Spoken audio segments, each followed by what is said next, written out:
Assalamualaikum warahmatullahi wabarakatuh. Kembali lagi di channel Berita Mistis. Untuk kisah kali ini saya akan melanjutkan dari kisah yang sebelumnya, sebuah kisah dari tulisannya Banyu Biru. Kisah yang berjudul Nyi Ratu Blorok. Dan sebelum kita lanjut ke ceritanya, tekan dulu tombol like video ini dan jangan lupa tekan juga tombol subscribe channel ini. Dan nyalakan juga lonceng notifikasinya agar tidak ketinggalan cerita-cerita lainnya dari channel ini. Dan buat teman-teman yang pengen membaca langsung ceritanya, nanti silahkan saja kunjungi linknya yang nanti akan saya sertakan di kolom deskripsi.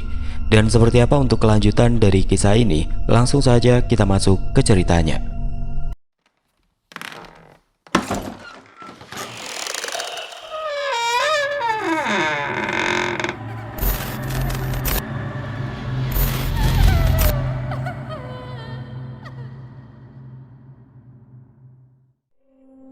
Sekian jam perjalanan dan sekian kali berhenti untuk melepas lelah. Beberapa jam kemudian mereka sampai di rumah Sarji pada malam hari. Ronald turun dari mobilnya dan berjalan ke belakang mobil. Tangannya dengan cepat langsung mengambil tas ransel yang berisi penuh kepokan uang tunai.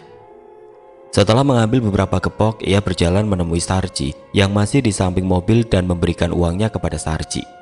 Selesai itu Ronald langsung pamit ke kota.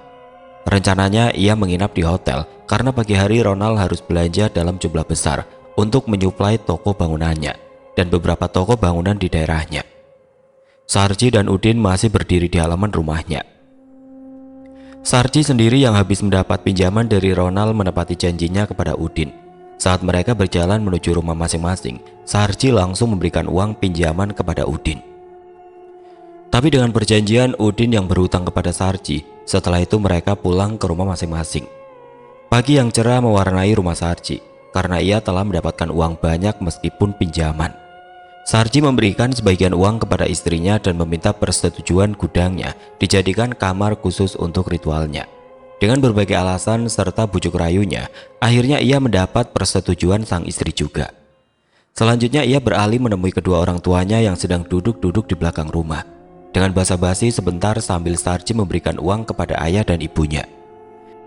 Berbagai alasan ia utarakan, Sarji meminta gudangnya digunakan untuk ibadah khususnya karena diperintah sang guru. Sejenak dalam diam kedua orang tua Sarji berpikir, tapi akhirnya dengan berat hati orang tuanya menuruti keinginan anak semata wayangnya. Setelah mendapat persetujuan dari semua penghuni rumah, ia pergi ke rumah Udin lewat pintu dapurnya. Tok tok tok. Din, Mas Sarji, monggo masuk, tawar istri Udin. Mas Udin di mana Mbak? Saya ada perlu sebentar, tanya Sarji. Ini Mas Udin masih tidur di depan, jawab istri Udin sambil membersihkan kedua tangannya. Sebentar Mas, saya bangunkan dulu, jawab istri Udin dengan berjalan ke depan. Iya, saya tunggu di belakang saja Mbak. Beberapa menit kemudian Udin bangun. Ia berjalan ke belakang rumah dengan bekas air yang masih menempel di wajahnya dan menemui Sarji di bawah pohon keres. Ada apa Ci? Pagi-pagi sudah cari aku? Tanya Udin yang mulai duduk di samping Sarji. Din, kamu kan bisa nukang. Saya kerjakan gudangku yang di belakang itu jadi kamar, pinta Sarji. Lah, mau buat apa Ci? Tanya Udin yang tidak tahu tujuan Sarji. Buat tempat khusus ngaji buat aku Din. Aku disuruh Mbak Dirjo waktu di gunung kemarin. Oh, begitu ceritanya. Ya sudah, hitung-hitung kemarin habis kamu beri pinjaman. Ayo kerjakan sekarang, mumpung masih pagi, jawab Udin dengan bersemangat. Saat itu juga mereka berjalan menuju gudang yang mau dijadikan kamar khusus. Dengan cekatan Udin langsung membersihkan dahulu gudang berukuran 4x4 dengan satu jendela kecil sebagai sumber penerangan di siang hari dan sebagai sirkulasi udara. Saat Udin masih bersih-bersih, Sarji pergi ke toko bangunan untuk belanja semua kebutuhan. Sesaat kemudian Sarji datang dengan membawa bahan bangunan. Ia juga ikut membantu Udin mulai membenahi plafon, pintu, dan mengecat ulang tembok yang lusuh. Hari demi hari Udin mengerjakan kamar itu, tapi Udin tetap tidak tahu maksud dan tujuan Sarji sebenarnya. Sampai akhirnya tempat benar-benar terlihat bersih dan terlihat seperti kamar yang cukup mewah. Minggu berganti minggu. Sarji tetap masih jadi pengangguran sedang Udin kerja serabutan. Terkadang Udin sehari kerja, 3 hari ia menganggur. Hal ini yang sering dijalani Udin. Siang itu Sarji duduk di teras rumahnya sambil menghitung hari. Pada hitungannya, hari itu nanti malam terjadi bulan purnama. Karena petunjuk ini adalah wawasan dan pengalaman dari Ronald, di waktu sore hari ia ke belakang rumah berusaha menemui Udin yang tengah duduk sendirian di bawah pohon keres, sambil mengawasi kedua anaknya yang masih kecil-kecil bermain. "Din, nanti habis maghrib antarkan aku cari jamu," pinta Sarji. "Alah, cari sendiri saja, Ci. Aku capek, barusan istirahat ini, Ci." "Sudahlah, nanti aku belikan jamu sekalian." "Bener tak ini? Tumben kamu, Ci." "Iya, kemarin Ronald mampir terus dia kasih aku uang lagi, Din." "Oh, jadi habis dapat rezeki lagi kamu, Ci?" Iya, Din." Sehabis maghrib sesuai janji Sarji, mereka berdua langsung pergi ke toko jamu tradisional yang berada di desa sebelah. Waktu di toko jamu, Sarji langsung pesan dengan 5 telur ayam kampung untuk dicampur ke dalam minumannya, dengan maksud menyambut tamu di malam hari. Udin sedikit penasaran karena baru kali ini temannya begitu banyak minum jamu pakai telur ayam kampung. "Mau pelampiasan terus nambah taji nanti malam?" tanya Udin sedikit menggoda. "Jelas, Din," jawab Sarji dengan mulai meminum jamunya. "Jangan terlalu sama istrimu sendiri, Ci, kasihan," celetuk Udin. Hanya senyum Sarji yang terlempar pada wajah Udin sebagai jawaban. Setelah itu mereka langsung pulang. Sarji sendiri sekitar jam 8 malam langsung berdiam diri di atas ranjang kamar khususnya. Tidak lupa ia mengunci rapat-rapat pintu dari dalam kamar. Sebelumnya ia sendiri berpesan kepada seluruh anggota keluarganya kalau dia di dalam kamar tidak boleh diganggu apapun yang terjadi. Di dalam kamar penerangannya memakai lampu neon kuning remang-remang. Dipan kayu yang mewah dengan kasur empuk telah ditaburi bunga-bunga di atasnya, sudah disiapkan. Tidak lupa kelambu putih bergelayut menghiasi kamarnya. Kondisi kamar Sarji mirip seperti kamar pengantin baru, sedang 3 sudut kamar masing-masing diberi sesajen lengkap satu nampan. Sampai di seluruh penjuru ruangan, kamar Sarji dipenuhi bau harum bunga dan dupa khusus. Sarji memulai ritual seperti yang ia lakukan di tempat Mbak Dirjo. Sampai sekitar jam 12 malam, tiba-tiba ada suara dari atap kamarnya. Suara kaki kuda serta lonceng kereta kencana yang berjalan dan berhenti tepat di atap kamar Sarji. Sarji yang mendengar suara itu hanya diam dan terus konsentrasi membaca mantranya. Perasaan Sarji pertama kali ialah sangat takut bercampur bahagia mendengar pertanda itu, dengan sedikit keringat yang mulai muncul di kulitnya karena gugup, sedangkan jantungnya mulai berdebar-debar terpacu dengan cepat. Sesekali matanya terbuka untuk melihat isi ranjangnya yang masih kosong. Saat matanya sedang tertutup, tiba-tiba bau harum bercampur amis mengusik semedinya. Timbul rasa penasaran pada dirinya. Akhirnya ia membuka mata lagi. Dan tiba-tiba Sarji melihat sosok sang Nyi Ratu yang cantik jelita sudah berada di depannya dengan duduk bersimpu. Nyi Ratu kali ini hanya memakai kemben hijau, tanpa perhiasan sama sekali saat di kamar Sarji. Tapi kecantikannya sungguh sangat luar biasa menggodanya. Dalam kondisi tercengang, mata Sarji tidak berkedip sama sekali. Ia hanya mematung menatap Nyi Ratu yang mempesona. Beberapa saat kemudian semedi Sarji dihentikan oleh Nyi Ratu. Tanpa ada kata terucap sama sekali, Nyi Ratu langsung memulai dan mengajak hubungan suami istri dengan Sarji. Beberapa kali dalam kondisi yang penuh nafsu, antara sadar dan tidak sadar tangan Sarji merasa beberapa bagian tubuh Nyi Ratu licin dan membulat seperti sisik ular. Tapi dalam otaknya Sarji sudah kepalang tanggung. Ia terus bergulat hebat malam itu sampai ia benar-benar terkulai lemas. Entah berapa lama ia melakukan dengan Nyi Ratu, sampai akhirnya ia tidak sadar dan langsung tertidur di kamar khususnya. Beberapa jam kemudian saat kesadarannya kembali, ia merasa hanya sendirian di kamar. Sarji sendiri tidak tahu kapan persisnya Nyi Ratu pergi meninggalkannya. Menjelang pagi ia sudah mulai benar-benar pulih dan sadar. Sarji mulai bangun dari posisinya yang masih terlentang. Sarji mulai bangun dan duduk. Matanya langsung melihat uang dan lempengan emas seperti ujung sendok berserakan di atas spraynya bercampur keringat dan bunga. Setelah melihat dengan seksama kenyataan di dalam kamar, Sarji mulai senyum-senyum sendiri. Aku berhasil kaya," teriaknya dengan menaburkan ke atas beberapa kepingan emas dan uang dari ranjangnya. Usai euforia di dalam kamar sendirian, dengan cepat Sarji mengumpulkan uang dan emas di kantong kain yang sudah disiapkan sebelumnya dan memasukkan ke dalam tas ransel. Kemudian ia keluar kamar dengan wajah bahagia, tapi badan masih lemas. Sarji langsung menemui istrinya di dapur dan menciumnya. Ia merasa bahagia pagi itu. Dengan cepat ia memberi sejumlah uang kepada istri tercintanya. Setelah itu ia mandi dan berganti baju. Ia bersiap untuk menjual emas-emas yang ia dapat dengan cepat, karena khawatir emas-emas itu akan hilang dengan sendirinya. Belakang rumah tepat di bawah pohon keres, Udin pagi hari yang cerah sudah duduk-duduk santai karena tidak ada kerjaan. Sementara temannya Sarji datang menghampirinya. "Din, ayo ikut aku," ajak Sarji. "Kemana Ji pagi-pagi begini?" "Weh, sudahlah, pokoknya ikut aku." "Males sih kalau tidak jelas." "Ini Din, ayo jual emas," kata Sarji dengan menunjukkan isi tasnya. "Loh, beneran ini Ji?" jawab Udin dengan mata terbelalak karena kaget. "Makanya ayo cepetan." Iya ayo, tapi jangan lupa Ji bagianku." Iya ya, Din tenang aja."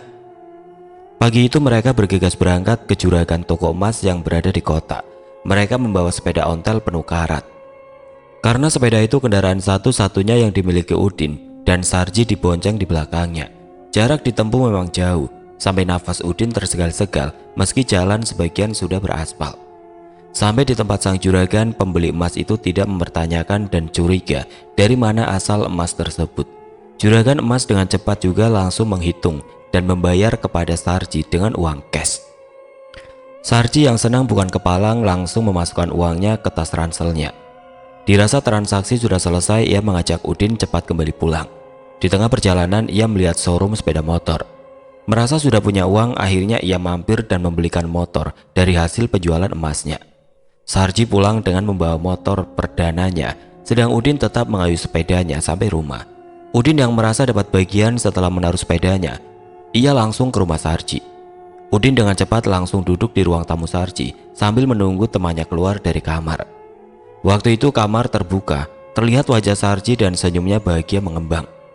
"Ji, bagianku mana?" tanya Udin yang sudah tidak sabar. "Oh, iya sebentar Din, tunggu dulu." Sarji kembali masuk ke dalam kamar mengambil uang dan keluar memberikan uang kepada Udin. Tapi bagiannya setelah dipotong hutang kemarin. Dengan wajah sumringah, Udin berjalan cepat kembali pulang. Di tengah perjalanan ia melihat ayah Sarji, sebut saja Pak Dekarto. Ia sedang meringis kesakitan memegangi kakinya di bawah pohon keres. Udin pun menghampirinya. "Kenapa Dek?" tanya Udin. "Kakiku digigit ular Din," jawab Pak Dekarto yang meringis menahan sakit. "Loh, kok bisa deh? Digigit di mana?" tanya Udin sambil melihat kaki Pak Dekarto. "Waktu jalan lewat belakang rumahku tadi Din, di rumput-rumput sebelah itu," jawab Pak Dekarto dengan menunjukkan tempat di mana ia digigit ular pertama kali. "Oh, mana ada yang digigit?" tanya Udin sambil melihat kaki Pak Dekarto. Udin mengamati pelan-pelan dan seksama, tapi tidak ada bekas apapun di kaki kanannya. "Kok tidak ada bekas gigitan ular Dek?" jawab Udin yang masih memegangi kaki kanannya Pak Dekarto. "Ya, tidak tahu Din. Aku tadi langsung berjingkat kaget waktu digigit. Terus aku sekilas melihat ularnya lari cepat ke selatan, tapi belum sempat ngejar ularnya, sudah hilang," jawab Pak Dekarto. Menantu Pak Dekarto dari belakang rumah Sarji muncul. Matanya memandang mertuanya kesakitan. Dengan cepat dia mendatangi Udin dan Pak Dekarto. Saat istri Sarji sampai di tempat Pak Dekarto kesakitan, Udin langsung menceritakan kejadiannya. Sore itu istri Sarji langsung menuntun mertuanya masuk ke dalam rumah. Dan selang beberapa saat, Sarji yang mengetahui hal ini, ia langsung mengantarkan ayahnya berobat ke dokter. Udin pun langsung pulang ke rumah dengan membawa uang banyak. Ia langsung memberikan uang itu kepada istrinya. Hari bahagia buat Udin malam itu. Sedikit hutang bisa tertutupi dan ketiga anaknya bisa makan enak pagi harinya. Tapi kenyataan yang tidak sesuai harapan Udin. Teriakan dan tangis histeris terdengar kencang dari belakang rumahnya, tepatnya dari rumah Sarji. Udin yang sudah bangun langsung berlari bersama istri dan anak-anaknya menuju rumah Sarji. Kenyataan pahit yang ia lihat, Pak Dekarto sudah terbaring membujur kaku di kamarnya. Ibu dan istri Sarji menangis di sampingnya, sedang Sarji hanya tertunduk lesu di pintu kamar. "Mulai kapan tidak adanya bapak kamu, Ji?" "Tidak tahu aku Din, Tadi malam orangnya langsung tidur sehabis minum obat dari dokter. Tapi ibu habis subuh sudah langsung berteriak serta menangis memanggil-manggil bapak dari dalam kamar. Jelas Sarji dengan mata berkaca-kaca. Yang sabar, Ji, kata Udin dengan menepuk-nepuk pundak Sarji. Iya, Din. Din, tolong panggilkan kakakmu yang pemuka agama biar cepat dirawat bapakku ini, pinta Sarji. Udin hanya mengangguk pelan. Ia langsung bergegas menuju pemuka agama di kampungnya yang berada di ujung pertigaan desa. Setelah sampai dan memberitahukan kepada Mudin, Udin mengumumkan berita duka kematian ayahnya Sarji di masjid. Jam 8 pagi semua warga dan sanak saudara Pak Dekarto berdatangan ke rumah Sarji. Warga mulai memenuhi sekitar rumah Sarji karena ayahnya yang meninggal tiba-tiba. Tapi kematian Pak Dekarto waktu itu masih dirasa wajar oleh masyarakat. Hal itu masih umum di sekitar lingkungan kampung Sarji. Jam 9 pagi jenazah Pak Dekarto dimandikan. Selanjutnya dirawat dan siap untuk disolati. Saat jenazah masih di rumah Sarji, banyak warga ikut mensolatinya. Sebab Pak Dekarto sendiri di desa terkenal orangnya baik dan rajin beribadah, jadi wajar banyak yang ikut mensolatinya. Setengah jam kemudian para pria dan sebagian keluarga Sarji mengantarkan jenazah Pak Dekarto ke pemakaman untuk menguburkannya.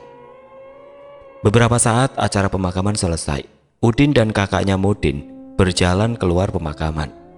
Kak, aku tak ikut berguru di tempatnya Sarji ya, pinta Udin. Di mana, Din? Tanya Mudin. Di Gunung Selatan. Tidak usah aneh-aneh, Din. Kamu adikku satu-satunya. Kamu kan ya sudah ikut berguru di Kiai Sopyan. Apa belum cukup? Gimana kak ya? Aku ya ingin kaya, terus menutup cepat utang-utangku. Jelas Udin memelas. Sabar, Din. Pelan-pelan saja. Kerja yang benar. Awas, jangan macam-macam kamu. Ya sudahlah kak, kalau begitu. Tapi seumpama aku ikut kerja di tempat Sarji, tidak apa-apa kan kak?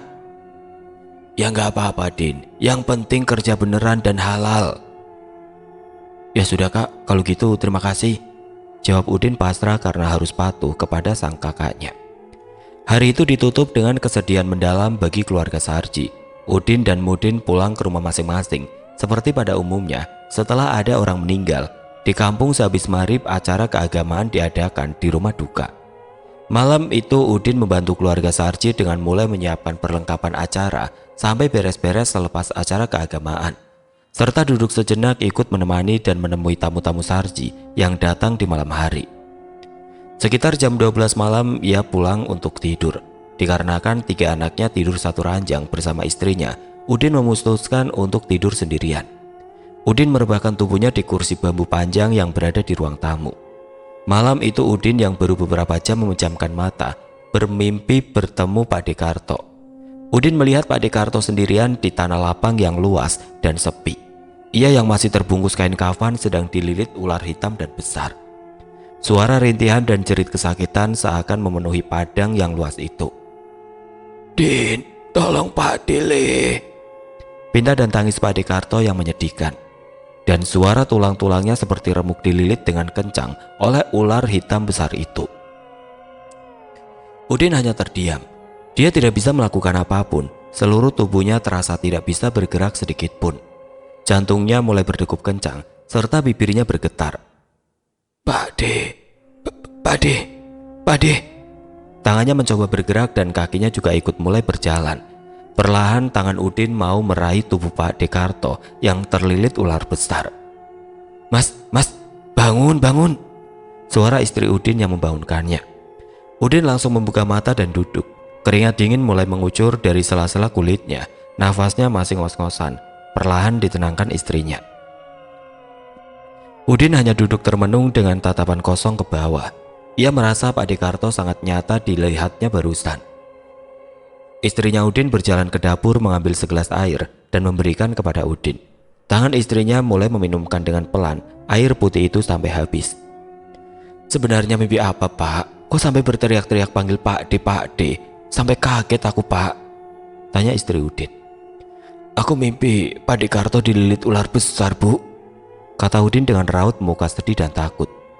Yang benar, Pak. Iya, Bu. Setelah ketegangan dan kesadaran Udin pulih, ia menceritakan mimpinya secara detail kepada istrinya. Tapi istrinya menanggapi dengan tenang. "Bunganya tidur itu Pak, yang banyak istighfar Pak, nyebut," pinta istri Udin. Malam itu seusai bermimpi, Udin dan istrinya duduk berdua di ruang tamunya. Beberapa saat kemudian Udin disuruh istrinya untuk sholat malam. Udin pun mengikuti perintah istrinya. Waktu sholat, Udin masih teringat jelas dalam pikirannya tentang permintaan Padekarto. Hingga pagi menjelang, Udin masih duduk terjaga di atas sajadah dan tetap terdiam dalam kamarnya. Padahal istri Udin sendiri sudah sibuk di dapur sehabis subuh untuk menyiapkan sarapan dan bersih-bersih rumah. Ketiga anak Udin juga sudah selesai mandi dan sudah siap pergi bersekolah. Rumah Udin semakin sepi ketika anak-anaknya pergi bersekolah. Kelambu kamar Udin tersibak dan terbuka oleh tangannya. Langkah kaki Udin keluar menuju belakang rumah. Dalam perjalanannya melewati dapur, ia tidak memperhatikan apapun yang berada di rumah. Udin langsung duduk di kursi kayu di bawah pohon keres dengan tatapan kosong dan perasaan gelisah. Tidak berapa lama Sarji dari belakang rumahnya datang menghampirinya seperti biasa. "Ada apa, Din?" tanya Sarji yang mengagetkan Udin di tengah lamunannya. "Tidak apa-apa, Ji," jawab Udin yang mulai reda rasa gelisahnya. "Tidak biasanya kamu seperti ini," serga Sarji yang tidak percaya atas gerak-gerik dan ekspresi wajah Udin. Lama terdiam, perlahan bibir Udin mulai menceritakan mimpinya semalam kepada Sarji. Sedangkan Sarji yang duduk di sampingnya mengamati dan memperhatikan penjelasan Udin dengan serius. Di akhir cerita, Udin menoleh kepada Sarji yang masih di sampingnya. "Gimana Ci menurut kamu?" tanya Udin serius. "Ya anggap saja bunganya tidur, Din. Toh bapakku sudah tidak ada. Jangan diingat-ingat terus." Udin kembali diam karena jawaban yang didapat sama dengan jawaban istrinya. Merasa belum puas dan kecewa atas jawaban yang didapat pagi hari, Udin tanpa pamit kepada Sarji serta istrinya, ia langsung pergi ke temannya yang lain untuk menanyakan pekerjaan baru. Ia bermaksud mencari pekerjaan dengan tujuan utamanya adalah untuk menutup hutang yang sudah membelit pedih dan menghilangkan kenangan mimpi bersama Padekarto. 3 hari selanjutnya, akhirnya Udin dipanggil temannya untuk bekerja, meski sebagai kuli pasar. Meski penghasilannya masih dibilang kurang dari cukup dalam sehari, tetapi ia jalani daripada tidak ada pemasukan sama sekali. Kegiatan keagamaan di rumah Sarji terus berlanjut sampai 7 hari. Hari ke-7, seperti biasa, di sore hari selepas dari pasar, sekitar jam 5 Udin membantu mempersiapkan perlengkapan dan ikut acara keagamaan selepas maghrib. Malam hari ke-7, Udin pulang larut lagi. Ia langsung tidur di kamarnya bersama istrinya. Sekitar jam 3 dini hari, ia terbangun karena ia sudah tidak tahan ingin buang air kecil. Kaki Udin berjalan dengan cepat menuju kamar mandi yang berada di belakang rumah. Letak kamar mandinya kebetulan terpisah dari rumah utama. Udin berjalan melewati dapur dan membuka daun pintunya dengan cepat. Ia berjalan tanpa memperhatikan keadaan sekitar sama sekali karena sudah tidak tahan lagi menahan untuk buang air kecil. Selesai dari kamar mandi dengan kesadarannya sudah pulih 100%, ia berjalan masuk ke rumah dengan pelan. Tidak sengaja, kepalanya menoleh ke arah pohon keres yang menjadi tempat favoritnya selama ini.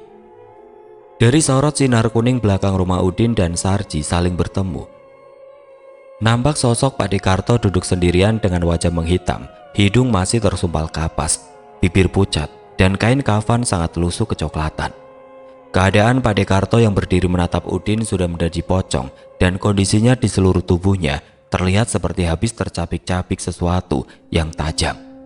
Seluruh kain kafannya terkoyak dengan kain yang lusuh serta mengeluarkan darah, bau amis dan busuk. Melihat kondisi Padekarto yang menyeramkan, Udin langsung berlari cepat kembali ke rumahnya. Brak!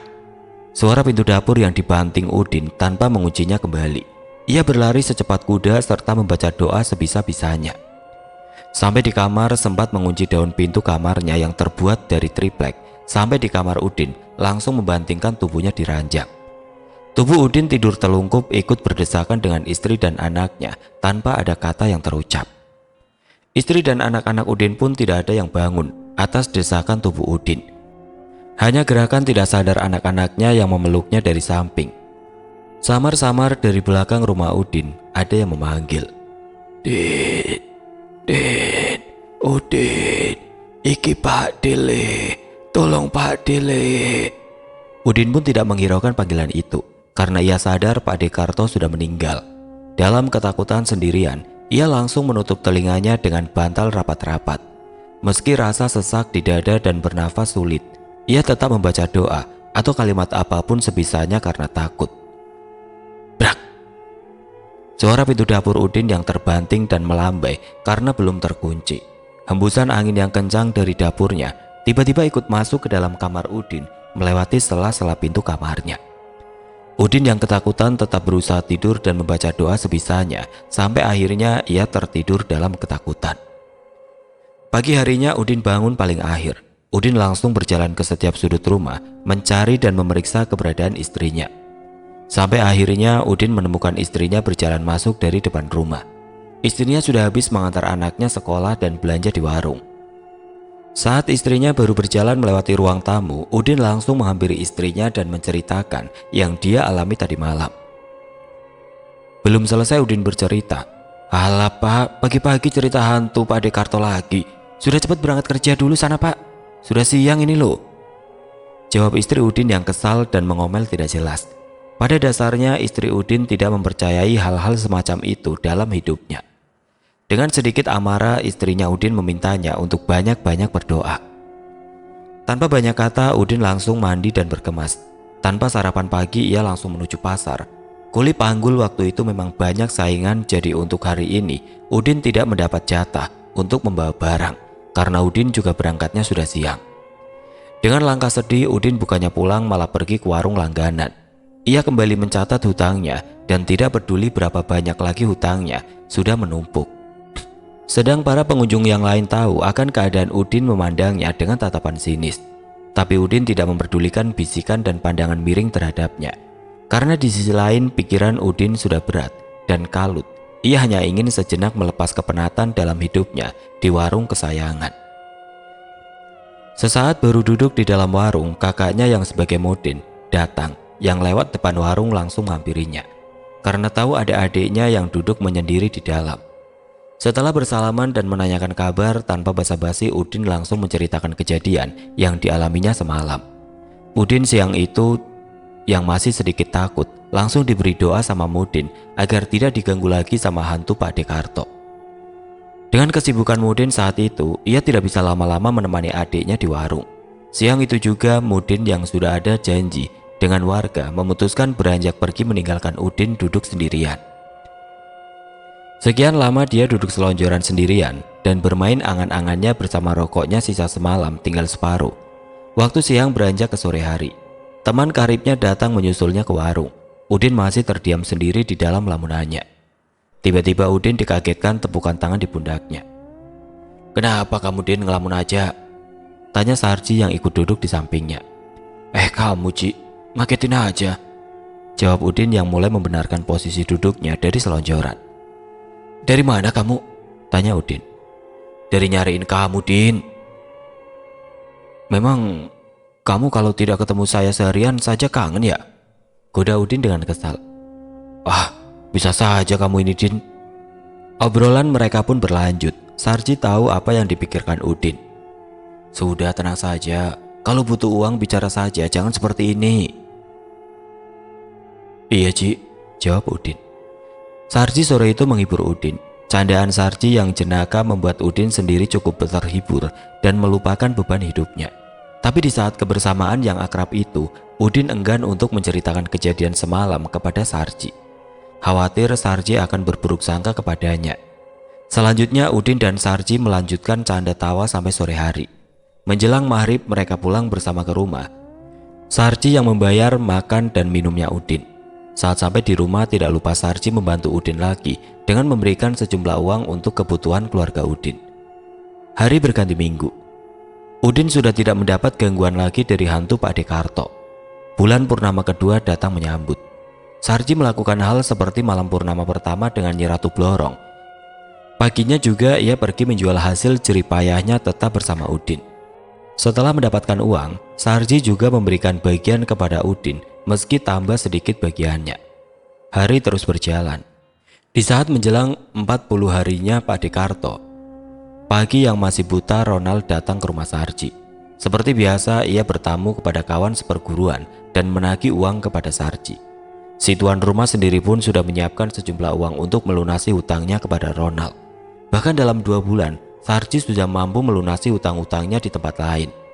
Pagi itu transaksi berjalan lancar. Pembayaran hutang diterima Ronald dengan senang hati. Ronald sendiri mengajak bercengkrama Sarji di ruang tamunya. Setelah melihat temannya sudah berhasil, kedekatan mereka sudah seperti saudara kandung sendiri. Matahari mulai meninggi, sinarnya ikut masuk menerangi ruang tamu Sarji. Ronald melihat kedatangan tamu masuk rumah Sarji. Semakin siang semakin banyak yang datang. Dengan rasa semakin penasaran, ia bertanya kepada Sarji. "Ada apa, Ji? Kok orang-orang pada berdatangan?" "Oh, orang-orang itu mau membantu buat acara 40 hariannya Bapak," jawab Sarji dengan enteng. "Loh, Bapak kamu kenapa, Ji?" tanya Ronald penasaran. "Bapakku meninggal, Nal," jawab Sarji mulai sedih. "Kok tidak bilang dari tadi kamu?"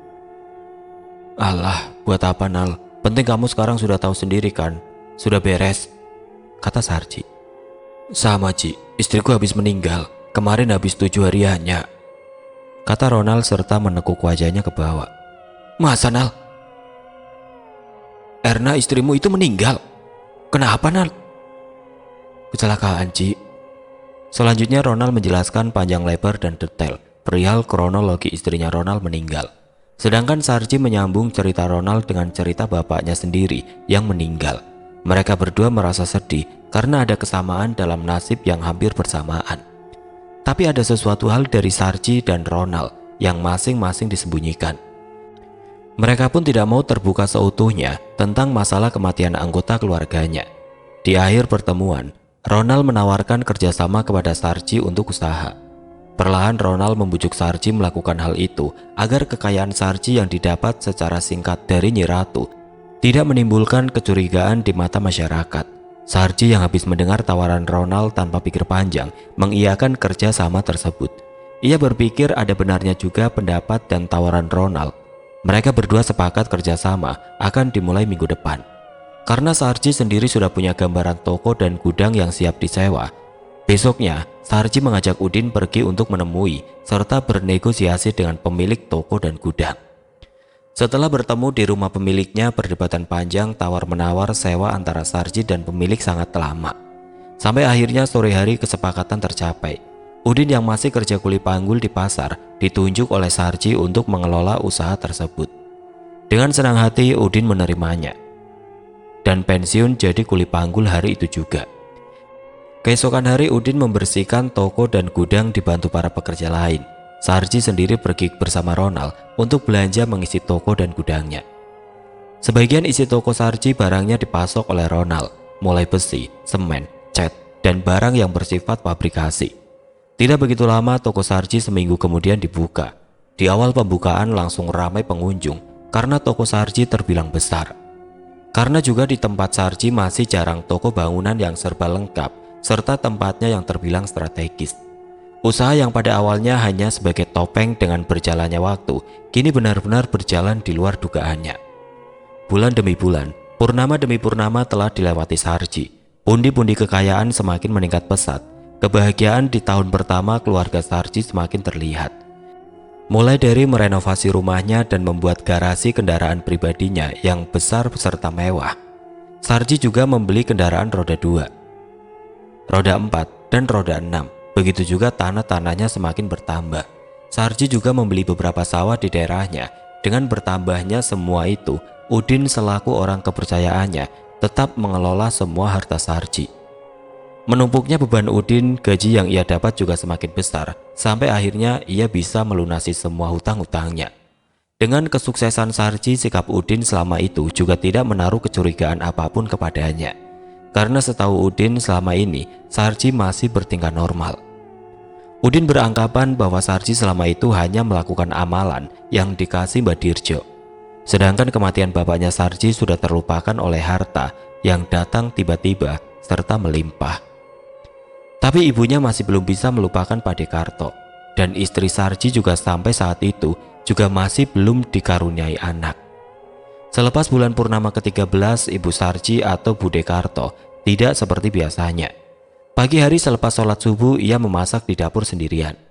Bude Karto masak dengan semangat. Entah apa yang menjadikannya demikian pagi itu.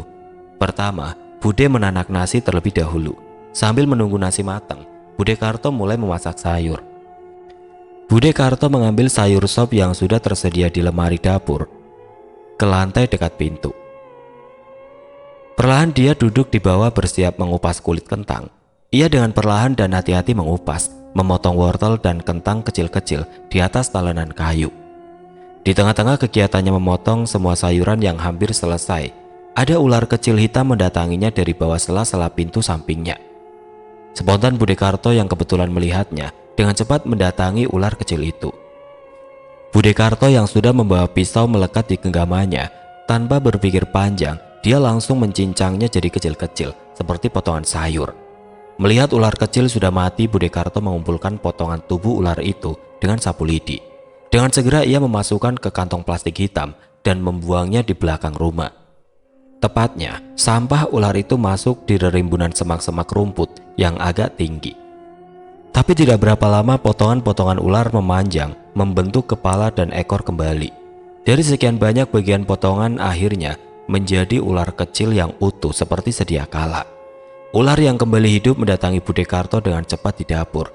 Di saat Bude Karto yang berdiri di dapur mencuci sayuran, tidak sadar di bawah kaki Bude Karto telah berkumpul banyak ular. Di waktu kepalanya menunduk, Bude Karto kaget bukan kepalang, karena hal yang aneh terjadi di depan matanya. Begitu banyak ular di lantai. Ia tertegun sejenak melihat kejadian ini. Masih dalam diamnya Bude Karto, ular-ular kecil yang sudah dibawanya dengan cepat kepalanya naik sedikit untuk menggigit kakinya. Sadar ular itu akan menggigit, Bude Karto berlari ke depan dan berteriak, Tolong Ci, ada banyak ular." Tapi apa daya, dalam pelariannya ke depan tidak sadar kaki Bude Karto sudah terpatuk beberapa ular. Sarji yang kaget langsung keluar kamar dan menghampiri ibunya. "Ada apa, Bu?" Itu nak, banyak ular mengejar aku," jawab ibunya menatap Sarji serta berjingrak-jingrak karena panik dan takut. Sarji melihat di belakang ibunya tidak ada apapun dan ia kembali menatap ibunya. "Mana Bu, tidak ada apa-apa gitu," jawabnya dengan meyakinkan dan menenangkan ibunya. Bude Karto ikut melihat di belakangnya, ternyata ular-ular kecil tadi sudah tidak ada. Saat itu perasaan Bude Karto mulai tenang, tapi ia merasakan sakit di kedua kakinya seperti ditusuk-tusuk jarum. "Tapi kakiku kok sakit begini leh?" kata ibunya yang memegangi kaki kanannya. "Sebentar Bu, Ibu duduk dulu di kursi, saya lihat dulu," perintah Sarji. Sarji kemudian berjongkok untuk melihat kedua kaki ibunya yang dirasa sakit. Dia melihat dengan cepat dan perlahan. Sekian kali diamati dengan mata Sarji sangat dekat, kedua kaki ibunya tidak ada bekas apapun, semua kulit kakinya terlihat normal. Dalam lubuk hatinya teringat kejadian akan hal yang dialami oleh bapaknya 1 tahun yang lalu. Dalam keadaan panik dan sedih, ia langsung memutuskan untuk mengajak ibunya ke dokter terbaik di kotanya. Karena semakin lama ibunya merasa semakin merasakan sakit di kakinya, sampai rasa sakit itu menjalar ke seluruh tubuhnya. Dalam kondisi kesakitan, ibunya dibawa dengan cepat oleh Sarji dan istrinya ke dokter. Waktu di tempat dokter, ibunya diperiksa dan langsung disuntik. Perlahan sakit ibunya Sarji mereda untuk sementara. Dalam kondisi ibu Sarji yang sudah tenang dan merasa baikan, mereka kembali membawa ibunya pulang ke rumah. Sampai di rumah, ibunya dibaringkan di tempat tidur kamarnya dan dijaga oleh istri Sarji. Sementara Sarji pergi ke toko dan sawah untuk sekedar mengawasi serta melihat hasil kerja Udin di lapangan. Hari menjelang malam, Udin dan Sarji pulang bersama. Kedatangan mereka berdua dikagetkan dengan banyak orang yang sudah memenuhi rumah Sarji dan tangis pilu dari beberapa tetangga serta kerabat Sarji yang sudah berada di rumahnya. Sarji masuk perlahan ke rumahnya di tengah kerumunan warga. Beberapa warga dan kerabat yang sudah berdiri berjajar di dalam rumahnya. Ia melewati beberapa kerabatnya dan menepuk pundak Sarji dengan mengatakan, "Sing sabar, Ji." Setelah tiba di kamar ibunya, ia melihat ibunya sudah tiada lagi, sedangkan istrinya tetap setia menangis di samping mayat ibu Sarji. Singkat kata, malam itu sekitar jam 11 malam, ibu Sarji langsung dikebumikan. Dari sinilah kekacauan hidup mereka dan inti dari cerita Nyi Ratu Blorong dimulai. Oke teman-teman, sampai di sini dulu ceritanya. Nantikan kelanjutan kisah ini di video berikutnya. Agar tidak ketinggalan, klik tombol subscribe channel ini dan nyalakan lonceng notifikasinya. Wassalamualaikum warahmatullahi wabarakatuh.